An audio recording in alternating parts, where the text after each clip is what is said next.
राम राम राम राम हरे हरे हरे हरे। तो धाम में हम जाते हैं, कोई पवित्र स्थान पे जाते हैं, किस लिए जाते हैं? धाम में किस लिए जाते हैं? पवित्र स्थान पे मन की शांति के लिए जाते हैं, मन का इलाज करने जाते हैं, बराबर? पाप धोने के लिए जाते हैं, बराबर कि नहीं? गंगा में स्नान क्यों करते हैं? पाप धोने के लिए। तो ऐसे धामों में जाते हैं, तीर्थ स्थानों में जाते हैं, क्योंकि मालूम है कुछ गड़बड़ की है हमने, तो उस गड़बड़ से दूर होने के लिए वहां पे हम जाते हैं, पाप धोते हैं और फिर उस स्थान के बारे में प्रणाम करते हैं, उधर प्रार्थना करते हैं, बराबर? तो यहाँ पे भी इस धाम में हम आए हैं, तो यहाँ पे ये सुंदर धाम वृंदावन, मथुरा वृंदावन धाम है ये। इस धाम में हमको प्रार्थना करनी है, प्रणाम करने हैं, भगवान के दर्शन करने हैं, कान से उनकी कथाओं को श्रवण करना है, जिह्वा से उनका नाम लेना है और पैरों से उनके धाम में चलना है हमको। ठीक है, इस प्रकार से पूरा आनंद लेना है। ठीक है, मन का इलाज ठीक करना है कि नहीं हमको? सबको करना है? जोर से बोलिए हाँ। हाँ। हरि बोल, हरि बोल। हरे कृष्णा। हरे तो कृष्ण। बहुत बहुत धन्यवाद, आपका गोवर्धन इको विलेज में स्वागत है। आप रविवार के दिन आपका कीमती समय निकाल के यहाँ पे इस स्थान पे आए हैं, तो बहुत बहुत धन्यवाद। तो यहाँ पे हमारे बहुत सुंदर दो मंदिर है जिसका दर्शन आपने किया होगा। पहला मंदिर जो है श्री श्री राधा वृंदावन बिहारी जी का मंदिर है। तो वहाँ पे जो कृष्ण विराजमान है उनका नाम है वृंदावन बिहारी। क्या नाम है? वृंदावन बिहारी। तो वृंदावन बिहारी जो वृंदावन में बिहार करते हैं। साथ ही में और एक विग्रह है वहाँ पे, 3 विग्रह है वहाँ पे। देखा आपने? एक हाथ ऊपर करके है ऐसे, किसके विग्रह है वो? हाथ ऊपर करके चैतन्य महाप्रभु के।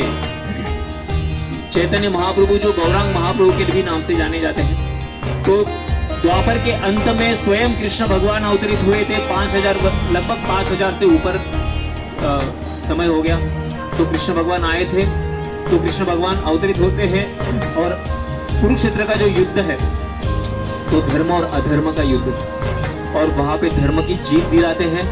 अर्जुन को ये गीता का उपदेश सुनाते हैं हम सभी के लिए। अर्जुन के द्वारा हम सभी के लिए ये गीता का उपदेश सुनाते हैं और वहां पे कृष्ण भगवान बोलते हैं परित्राणाय साधूनां विनाशाय च दुष्कृता धर्म संस्थापनार्थाय संभवामि युगे युगे। तो हर एक युग में भगवान अवतरित होते हैं। ऐसे कितने युग आते हैं? 4 युग होते हैं, सतयुग, त्रेता युग, द्वापर युग और कलियुग। तो हर एक युग में एक युग धर्म होता है, तो उस युग का युग धर्म कहलाता है और उसको उस युग धर्म को देने के लिए स्वयं कृष्ण आते हैं या उनके अवतार आते हैं। तो अलग अलग युग धर्म बताए गए हैं, शास्त्र में वर्णन है। कृते यध्यायते विष्णु त्रेतायाम यजतो मखे द्वापरे परिचर्याया कलो तद हरि कीर्तनात्। तो सतयुग में ध्यान करना था, त्रेता युग में यज्ञ करते थे, द्वापर में सब लोग अर्च विग्रहों की पूजा करते थे और इस कलयुग में जो युग धर्म बताया है वो है कलो तद हरि कीर्तनात्, भगवान के नाम का जप। जैसे आपने इस गेट से प्रवेश किया अंदर, उसी स्थान थोड़ा दूरी पे वहां पे कीर्तन चल रहा है, तो वो कीर्तन जो है हरे कृष्ण महामंत्र का कीर्तन, जो नाम जप, जो ये विधि जो दिया है हमको, चैतन्य महाप्रभु ने ये विधि दिया है। किसने? चैतन्य महाप्रभु, जो गौरांग महाप्रभु से जाने जाते। गौरांग बोलिए सब लोग, गौरांगा गौरांग गौरांगा गौरांग गौरांगा गौरांग। तो ये गौरांग महाप्रभु जो है, चैतन्य महाप्रभु इस कलयुग में अवतरित हुए हैं और इन्होंने भविष्यवाणी की थी पृथ्वी दे आछेयत नगरादि ग्राम सर्वत्र प्रचार होएगो मोरो नाम, कि आने वाले समय में हर एक नगर में, पृथ्वी के, भारत के नहीं पृथ्वी के हर एक नगर में और हर एक ग्राम में, हर एक गांव में मेरे नाम का प्रचार होगा।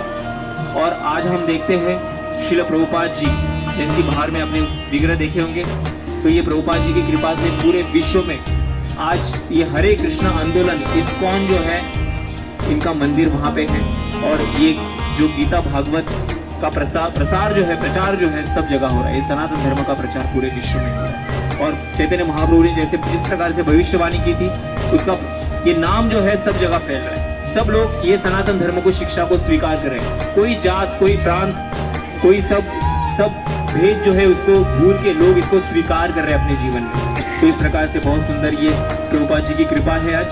तो दूसरा मंदिर आपने जहाँ पे दर्शन किया होगा, ये मंदिर जो है श्री श्री राधा मदन मोहन जी का मंदिर है। तो वहां पे जो कृष्ण विराजमान है उनके नाम है मदन मोहन जी। क्या नाम है? तो मदन मोहन यानी कामदेव। तो ये कामदेव को मोहित करने वाले हैं, तो इसलिए मदन मोहन। तो कृष्ण भगवान जो है उनकी सुंदरता, कितने सुंदर है वो, ऐसे करोड़ों कामदेवों को भी मोहित करते अपनी तरफ। सर्व आकर्षयति इति कृष्ण। कृष्ण का अर्थ क्या है? जो सबको अपनी तरफ आकर्षित करते हैं। तो ये मदन मोहन जी का बहुत ही सुंदर विशेष दर्शन है वहां पे, तो वो दर्शन आपने किया होगा। तो ये पूरे विश्व में ऐसा दर्शन आपको मिलेगा नहीं जहाँ पे कृष्ण भगवान की जो बांसुरी है वो बांसुरी टूटी हुई है। कितने लोगों ने दर्शन किए टूटी हुई बांसुरी के दर्शन? तो ये बांसुरी सीधी नहीं है, बांसुरी टूटी हुई है। तो ये दर्शन आपने किए नहीं होंगे। तो ये परिक्रमा करने के बाद वापस आप जा सकते हैं, वापस वो दर्शन कर सकते हैं। वहां पे हमारे वॉलंटियर्स खड़े हैं, तो उनको पूछ सकते हैं, ये लीला बहुत सुंदर लीला हुई थी ये, तो उस लीला के बारे में उनको पूछ सकते हैं। अभी यहाँ पे जिस स्थान पे आप जाने वाले अभी घूमने के लिए, उस स्थान के बारे में मैं आपको 10 मिनट में बताऊंगा और आप अंदर जा सकते हैं। तो ये स्थान जो हमने बनाया है ये प्रति वृंदावन है। क्या है ये? प्रति वृंदावन। आप में से कितने लोग मथुरा वृंदावन गए हैं? हाथ ऊपर कीजिए। मथुरा वृंदावन तो बहुत ही कम लोग गए हैं मथुरा वृंदावन, लेकिन अभी आप इस स्थान पे जाएंगे तो जो लोग गए हैं वापस उस स्थान को स्मरण कर सकते हैं। ऐसा ही स्थान हमने यहाँ पे बनाया है। जो लोग नहीं गए हैं तो आप इस स्थान में आप जब परिक्रमा करेंगे तो उसी वृंदावन का लाभ आपको इस परिक्रमा में मिलेगा। तो यहाँ पे 4 चीजें मैं आपको वर्णन करूंगा। जैसे वृंदावन में 12 वन है और 12 वनों में कृष्ण भगवान अलग अलग लीलाएं करते हैं। जैसे इस स्थान पे जहाँ पे आप खड़े हैं ये तालवन है। कौन सा वन है? तो तालवन यानी जहाँ पे ताल के वृक्ष हुआ करते थे और कृष्ण भगवान बलराम जी के साथ, उनके बड़े भाई जो है बलराम जी, उनके साथ अपने मित्रों के साथ अपनी गैयों के साथ इस स्थान पे आए थे। और इस वन में एक असुर रहता था जिसका नाम था धेनुकासुर। क्या नाम था? धेनुकासुर। तो ये गधे के रूप में था और कृष्ण और बलराम जी इस असुर का वध करते हैं। और यहाँ पे देख सकते हैं आप ये सुंदर लीला यहाँ पे है, डायरोमास के रूप में रखी है। तो कृष्ण और बलराम जी जो है इस धेनुकासुर का, गधे के रूप में जो असुर था, इसका वध कर रहे हैं। तो ऐसे दर्शन ये 12 वनों में जो जो लीला होती है उसके दर्शन वहां पे आप देख सकते हैं। वो लीला जो है डायरोमास के रूप में रखी है। तो कृपया करके आप जब दर्शन करेंगे तो दूर से दर्शन करना। छोटे बच्चों को अंदर मत छोड़िए। बच्चे जाके अंदर स्पर्श करते हैं, डायरोमास को नीचे गिरा देते हैं, डायरोमास टूट जाते हैं। कृपया करके ये मत कीजिए। तो बच्चों को दूर रखिए, दूर से फोटो निकालिए। बच्चों का भी फोटो लेना है तो बच्चों को ये जो फेंसिंग बाउंड्री दिख रही है, बाउंड्री के बाहर उनको खड़ा कीजिए, अंदर मत छोड़िए, उतना ध्यान दीजिए। और चीजें यहाँ पे हैं, जैसे यहाँ पे वृंदावन में तो हजारों मंदिर है, लेकिन यहाँ पे हमने कुछ प्रमुख मंदिरों की निर्मिति हमने यहाँ पे की है। तो यहाँ पे प्रमुख 7 मंदिर है जो गोस्वामी के मंदिर थे, जिन्होंने ये वृंदावन को प्रकट किया है। वो गोस्वामी के मंदिर हमने बनाए हैं, तो उनके दर्शन आप कर सकते हैं। वहाँ पे जो विग्रह है उनके फोटोज यहाँ पे रखे हैं, तो उस फोटोज के दर्शन आप कर सकते हैं। तो मंदिर में प्रवेश करने से पहले कृपया करके आपकी जो चप्पल है वो चप्पल को बाहर निकालिए और अंदर मंदिर में प्रवेश करके भगवान के दर्शन कीजिए, उनको प्रार्थना कीजिए, उनको अपना नतमस्तक कीजिए, है ना। तो इस प्रकार से ये दर्शन आप कर सकते हैं मंदिरों में जाके।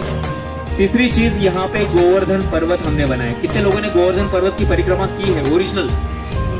तो ये 22 किलोमीटर की परिक्रमा होती है पैदल। तो आज भी लाखों लोग वहां पे जाते हैं और ये परिक्रमा करते हैं। तो हमने भी ये गोवर्धन पर्वत यहाँ पे बनाया है। आपको 22 किलोमीटर की परिक्रमा नहीं करनी है, 22 मीटर की परिक्रमा ये तो छोटी परिक्रमा है, तो परिक्रमा आप कर सकते हैं यहाँ पे। और साथ ही में यहाँ पे जो गोवर्धन पर्वत कृष्ण भगवान ने, ओरिजिनल गोवर्धन पर्वत जो भगवान ने उठाया था, उसी पर्वत की शिला हमें प्राप्त हुई है। तो उनकी सेवा पूजा यहाँ पे होती है, तो उसके दर्शन आप यहाँ पे कर सकते हैं। तो पैदल ये परिक्रमा कीजिए कृपया करके। ये गोवर्धन कृष्ण भगवान स्वयं गिरिराज जी के रूप में प्रकट हुए थे। तो ये पर्वत जो है कृष्ण भगवान से अभिन्न है। कृपया करके इस पर्वत के ऊपर मत चढ़िए।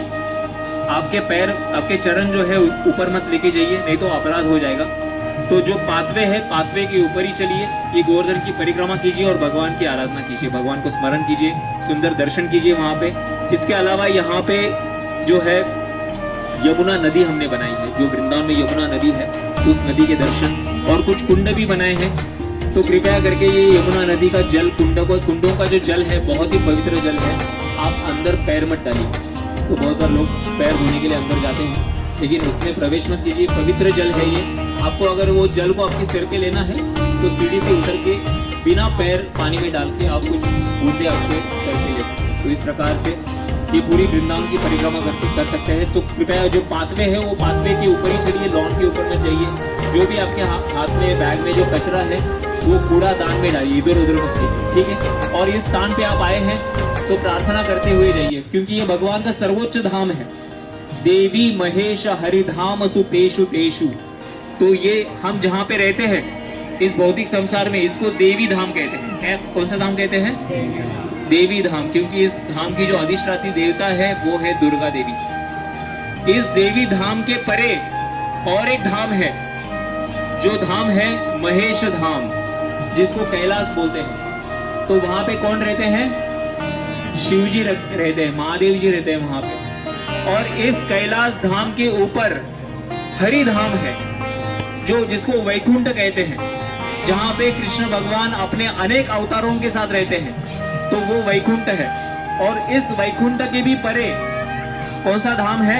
अयोध्या धाम है, जहां पे श्री रामचंद्र रहते हैं। सीता राम लक्ष्मण हनुमान जी वहां पे विराजमान है अपने भक्तों के साथ। इस अयोध्या धाम के भी परे और भी ऊपर धाम है, वो है द्वारका धाम, जहां पे कृष्ण भगवान विराजमान है। द्वारकाधीश कृष्ण जो अपने 16,108 रानियों के साथ वहां पे विराजमान है। और इस द्वारका धाम के भी परे और एक धाम है जो सबसे ऊंचा धाम है, वो है गोलोक वृंदावन। कौन सा? गोलोक वृंदावन, जहां पे कृष्ण भगवान एक ग्वाल बाल के रूप में रहते हैं वहां पे। बहुत ही सिंपल है ना। और उनका वो निजी घर है। तो भगवान का ये निजी घर है। आप जहाँ पे जाएंगे तो कृपया इस घर में हम प्रवेश कर रहे हैं, तो पूरी प्रार्थना के साथ इस पूरे सबसे ऊंचे धाम में हम प्रवेश कर रहे हैं। तो पूरे नम्र भाव के साथ आप जाएंगे। तो जितना नम्र भाव रहेगा, जितना प्रार्थना का भाव रहेगा हमारा, उतना अधिक लाभ हमको मिलेगा उससे। तो कृपया करके आपको सबको यहाँ पे अभी आप जा सकते हैं, घूम सकते हैं और भगवान से प्रार्थना करते हुए इस परिक्रमा का लाभ लीजिए। हरे कृष्णा हरे कृष्णा हरे कृष्णा कृष्णा कृष्णा हरे हरे हरे राम राम राम हरे हरे। तो आप इस मार्ग से भी जा सकते हैं और इस मार्ग से भी जा सकते हैं, दोनों साइड से आप जा सकते हैं। हरे कृष्णा। बहुत बहुत धन्यवाद।